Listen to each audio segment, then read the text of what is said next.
പക്ഷേ ഈ നാച്ചുറോപ്പതി എന്നൊക്കെ പറയുമ്പോഴും ഈ ശരിക്കുള്ള ചില അവസ്ഥകൾ മനസ്സിലാക്കിയെടുക്കാൻ നമ്മൾ ശ്രമിക്കാറില്ല. ഇപ്പോൾ LGBTQIA+ യഥാർത്ഥത്തിൽ വളരെ ജൈവികമായിട്ടുള്ളൊരു നിലനിൽപ്പാണ്. പക്ഷെ അത് ഏതാണ്ട് കുഴപ്പമാണെന്നുള്ള അർത്ഥത്തിലാണ് ആളുകൾ മനസ്സിലാക്കുന്നത്. അപ്പം ഇതൊക്കെ ഒരു സൈഡിൽ നാച്ചുറലാണെന്ന് വാദിക്കുകയും അത് അൺനാച്ചുറലാണെന്ന് പറയുകയും ചെയ്യുന്നൊരവസ്ഥയുണ്ടല്ലോ. ഇതും നോളജിൻ്റെ ഒരു പ്രശ്നമല്ലേ? തീർച്ചയായിട്ടും ആണ്. കാരണം നമ്മൾ നേരത്തെ പറഞ്ഞൊരു കാര്യമുണ്ടല്ലോ, നമുക്ക് പരിചയമില്ലാത്തതെല്ലാം നമ്മൾ അപകടം പിടിച്ചതായിട്ടോ സൂക്ഷിക്കേണ്ട ഒന്നുമായിട്ടാണ് കാണുന്നത്. മനുഷ്യൻ്റെ ഒരു ബേസിക് ടെൻഡൻസിയാണ് നമ്മളിൽ പെട്ടവരല്ലെങ്കിൽ ഒഴിവാക്കുക, അവർ നമ്മുടെ ട്രൈബിന് നല്ലതല്ല. അപ്പം നമുക്ക് പരിചയമില്ലാത്ത രീതിയിൽ പെരുമാറുന്നവർ, നമുക്ക് മനസ്സിലാവാത്ത രീതിയിലാണ് അവരുടെ ഏതെങ്കിലും ആസ്പെക്റ്റ് എന്നുണ്ടെങ്കിൽ നമ്മൾ സൂക്ഷിക്കാനാണ് പഠിച്ചേക്കുന്നത്. അതൊക്കെ പഴയ ഗോത്രീയമായിട്ട് നമ്മൾ കാട്ടിൽ ജീവിച്ചിരുന്ന സമയത്ത് നമ്മളെ സർവൈവലിന് സഹായിച്ചിട്ടുള്ള ചില ഇൻസ്റ്റിങ്ക്റ്റാണ്. നമ്മൾ അവിടെ നിന്നൊക്കെ നൂറ്റാണ്ടുകൾ മുമ്പോട്ട് വന്നു. ഇന്ന് പഴയ നാച്ചുറൽ എൻവയോൺമെൻറ്റിലല്ല നമ്മൾ ജീവിക്കുന്നത്. നമ്മൾ അംഗീകരിച്ചേ പറ്റും. അടിമുടി മനുഷ്യൻ കൃത്രിമ സാഹചര്യത്തിൽ ജീവിക്കുന്ന ജീവിയാണ്. നമ്മൾ ഇട്ടിരിക്കുന്ന ഡ്രസ്സ്, നമ്മൾ സംസാരിക്കുന്ന മൈക്ക്, റെക്കോർഡ് ചെയ്യുന്ന ഡിജിറ്റൽ ഡിവൈസസ്, നമ്മൾ ചായ കുടിച്ചിട്ട് പൈസ കൊടുക്കുന്ന ഗൂഗിൾ പേ വെച്ചിട്ടോ ഫോൺ പേ വെച്ചിട്ടോ ആയിരിക്കും. ഇതൊന്നും നാച്ചുറൽ അല്ല. നിങ്ങൾക്കൊരു 100 കൊല്ലം മുമ്പ് ഒരു കടയിൽ നിന്ന് ഒരു സാധനം വാങ്ങിയിട്ട് ഇത് പൊക്കി കാണിച്ചിട്ട് പോകാൻ പറ്റത്തില്ല. കാരണം നമ്മുടെ ലൈഫ് മൊത്തം ചികിത്സ അടിമുടി പ്രകൃതി വിരുദ്ധമാണ്. നിങ്ങളുടെ ശരീരത്തിൽ ഏതോ അണു കയറി ഒരു ഇൻഫെക്ഷൻ ഉണ്ടാക്കി, ആ അണുവിൻ്റെ ജീവിതമാണത്. അണു ജീവിക്കാൻ ശ്രമിക്കുകയാണ്. നമ്മളതിന് ആൻറ്റിബയോട്ടിക് എടുത്ത് നമ്മൾ ആ പനി കുറയ്ക്കുക, അല്ലെങ്കിൽ നമ്മുടെ അസുഖത്തിൽ നിന്ന് രക്ഷപ്പെടാൻ ശ്രമിക്കുമ്പോൾ നമ്മൾ ചെയ്യുന്ന എന്താണ്? പണ്ട് ചെയ്യാത്ത തീർത്തും പ്രകൃതി വിരുദ്ധം. എല്ലാ ആശുപത്രികളും അതിന് ഏത് പതി എന്ന് പറഞ്ഞാലും നിങ്ങൾ ചികിത്സിക്കാൻ ശ്രമിക്കുന്നുണ്ടെങ്കിൽ നിങ്ങൾ പ്രകൃതി വിരുദ്ധമായിട്ടാണ് കാര്യങ്ങൾ പ്രവർത്തിക്കുന്നത്. നമുക്ക് പറ്റും. നമ്മൾ ഈ പ്രകൃതിയെ മനസ്സിലാക്കിയാണ് ഈ കൺട്രോൾ ഉണ്ടാക്കിയെടുത്തത്. വേറെ ഒരു ജീവി മഴ വരുമ്പോൾ കുട നിർത്തില്ല. അത് എവിടെയെങ്കിലും ഉള്ള ഷെൽട്ടറിലേക്ക് കയറി നിൽക്കാനേ നോക്കും. നമ്മളല്ല, നമ്മൾ കൈ കൊണ്ട് നടക്കുക ഷെൽട്ടർ. നമ്മൾ അങ്ങനെയാണ്. നമ്മൾ അത്രയും നമ്മൾ കൺട്രോൾ ചെയ്യുന്ന ഒരു സാഹചര്യത്തിലാണ് നമ്മൾ ജീവിക്കുന്നത്. പണ്ടത്തെ പോലെ വന്യമൃഗങ്ങളുമായിട്ട് നിരന്തരം മല്ലിടേണ്ട ആവശ്യം നമുക്കിന്നില്ല. ഓഫ് കോഴ്സ് കേരളത്തിൽ നമ്മൾ വന്യജീവി പ്രശ്നം ചർച്ച ചെയ്യുന്നുണ്ട്. കേരളത്തിൽ ഒരു ചെറിയ പ്രദേശത്തിൽ വന്യജീവിയായിട്ട് ഒരു പ്രോക്സിമിറ്റി വരുന്ന സ്ഥലങ്ങളിലുള്ള സംഘർഷത്തെക്കുറിച്ചാണ് നമ്മൾ പറയുന്നത്. അല്ല നമ്മുടെ എത്രയോ നഗരങ്ങൾ നമ്മൾ ചിന്തിക്കുന്നേ ഇല്ലല്ലോ. നമ്മൾ അത്രയും കൺട്രോളാണ്. പക്ഷെ ഒരു 10,000-20,000 വർഷം മനുഷ്യൻ ജീവിച്ചിരുന്നത് അങ്ങനെയല്ല. ഓരോ നിമിഷവും അടുത്തൊരു ഇരപിടിയനുണ്ടോ നമ്മൾ കെയർഫുൾ ആകേണ്ട കാര്യമുണ്ട്. നമ്മൾ അത്രയും മാറിക്കഴിഞ്ഞു. അപ്പോൾ പഴയ ഇൻസ്റ്റിങ്ക്റ്റുകൾക്ക് പ്രയോജനമില്ല, അല്ലെങ്കിൽ അതുകൊണ്ട് അതിൽ നിന്നൊരു പ്രസക്തി ഇല്ലെന്നാണ് ഞാൻ ഈ പറഞ്ഞു വരുന്നത്. ഈ LGBTQ ഒക്കെ പറയുമ്പോൾ അവർ അടിസ്ഥാനപരമായിട്ടൊരു ന്യൂനപക്ഷമാണ്. എന്തുകൊണ്ടെന്നാൽ സാധാരണ മനുഷ്യരുടെ ശരീരം റീപ്രൊഡക്റ്റീവ് ആസ്പെക്റ്റിനെ കൈകാര്യം ചെയ്യുന്നത് പോലല്ല അവരുടെ ശരീരം കൈകാര്യം ചെയ്യുന്നത്.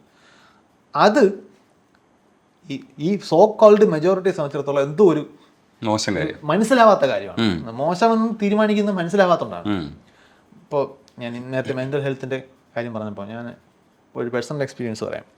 ഞാനൊരു എക്സാമിനേഷൻ ഹാളിൽ ഇൻവിജിലേറ്ററായിട്ട് നിൽക്കുമ്പോൾ, പരീക്ഷയ്ക്ക് നമ്മൾ ഇൻവിജിലേറ്ററായിട്ട് നിൽക്കുമ്പോൾ ഒരു പയ്യനിങ്ങനെ ബെഞ്ചിലിരുന്ന് ഇങ്ങനെ വല്ലാതെ ഇങ്ങനെ വിരിവിരിപ്പ് കാണിക്കും. പിന്നെ അങ്ങോട്ട് നോക്കുന്നു, ഇങ്ങോട്ട് നോക്കുന്നു, അപ്പുറത്തോട്ട് നോക്കുന്നു.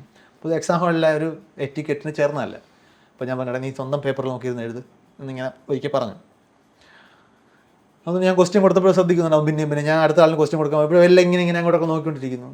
ഞാൻ പിന്നെയും പറഞ്ഞു, ഡേ നീ സ്വന്തം പേപ്പർ നോക്കിയിരുന്ന് എഴുത് എന്ന് പറഞ്ഞു. പിന്നെ അവൻ അങ്ങനെ തന്നെ പറഞ്ഞു. ഞാൻ പറഞ്ഞു ഇനി ഞാൻ പുറത്തൊക്കെ പറഞ്ഞു വിടും, ഞാൻ പറ്റില്ല. അപ്പോൾ ഇവൻ്റെ അടുത്തിരുന്നൊരു പയ്യൻ പറഞ്ഞു, സാറേ അവന് സുഖമില്ലാത്തതാണ്. അപ്പോൾ ഞാൻ പറഞ്ഞു ഓക്കെ എന്ന് പറഞ്ഞപ്പോൾ ഇങ്ങനെ ഇരിക്കുകയാണ്. പക്ഷെ അവൻ ഉപയോഗിച്ച വാക്ക് സുഖമില്ലാതാവാണ്, വട്ടനാണെന്നല്ല. എന്തുകൊണ്ടാ? കൂടെ പഠിക്കുന്നവനാണ്, അറിയാത്തവരെയാണ് അതായത് ഈ പഴയ 90s സിനിമകളുണ്ടല്ലോ, പ്രാന്താശുപത്രി എന്ന് പറഞ്ഞാൽ കോമഡി നടക്കുന്ന സ്ഥലമാണ്. എന്തുകൊണ്ടാ? അറിയാത്തോണ്ടാ. സ്വന്തം ഫാമിലിയിലോ സുഹൃത്ത് സർക്കിളിലോ മാനസിക പ്രശ്നമുള്ള ഒരാളുണ്ടെങ്കിൽ അത് കോമഡി ആയിട്ട് തോന്നില്ല. അപ്പോൾ അതായത് എനിക്ക് അറിയാവുന്ന ഒരാൾക്ക് ഒരു മാനസിക പ്രശ്നമുണ്ട് എന്ന് കാണുമ്പോൾ അതൊരു വൈകായികയാണ്, അതൊരു അസുഖമാണ് എന്ന് അംഗീകരിക്കാനുള്ളൊരു മാനസികാവസ്ഥ ഉണ്ട്.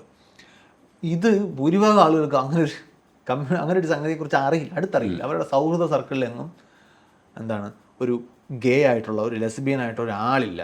ഉണ്ടെങ്കിൽ അറിയാനും സാധ്യതയില്ല. കാരണം സാമൂഹികമായിട്ടുള്ള പ്രഷർ കാരണം ആ ആൾ വെളിപ്പെടുത്തില്ല, പറയില്ല. പിന്നെ ബോഡി ലാംഗ്വേജിലും ഒക്കെ കാര്യമായ വ്യത്യാസം ഉണ്ടെങ്കിൽ മാത്രമേ ഉള്ളൂ മറച്ചു വെക്കുന്നതിന് പരാജയപ്പെടുന്നത്. അങ്ങനെ മറച്ചു വെച്ച് ജീവിക്കുന്ന ഒരുപാട് പേര് നമുക്കിടയിലുണ്ട്. അവർ മറച്ചു വെക്കുന്നതിന് പിന്നിലുള്ള പ്രധാന കാരണം ഈ മറച്ചു വെക്കുമെന്ന് പറയുമ്പോൾ പോലും ഇപ്പോൾ എൻ്റെ ആസ് എ പേഴ്സൺ എൻ്റെ സെക്ഷുവാലിറ്റി വേറെ ആരുടെയൊക്കെ പ്രശ്നമാണ്. ഞാനുമായിട്ട് എന്തെങ്കിലും ഒരു സെക്ഷൽ റിലേഷൻഷിപ്പ് ഉള്ള ഒരാൾ, എൻ്റെ റൊമാൻറ്റിക് പാർട്ട്ണറായിട്ട് ഒരാൾ മാത്രമേ എൻ്റെ സെക്ഷൽ ലൈഫിനെ കുറിച്ചോ എൻ്റെ സെക്ഷൽ ഐഡൻറ്റിറ്റിയെ കുറിച്ചോ ബോധർ ചെയ്യേണ്ട ആവശ്യമുള്ളൂ. വേറെ ആർക്കും ഇപ്പോൾ ഞാൻ പഠിപ്പിക്കുന്ന 100 കണക്കിന് സ്റ്റുഡൻസിന് എൻ്റെ സെക്ഷൽ ഐഡൻറ്റിറ്റി വിഷയമല്ല, എൻ്റെ കൂടെ വർക്ക് ചെയ്യുന്നവർക്ക് എൻ്റെ സെക്ഷൽ ഐഡൻറ്റിറ്റി പ്രശ്നമല്ല. അപ്പോൾ എനിക്ക് ജീവിക്കാവുന്നല്ലേ ഉള്ളൂ, അത്രേ ഉള്ളൂ.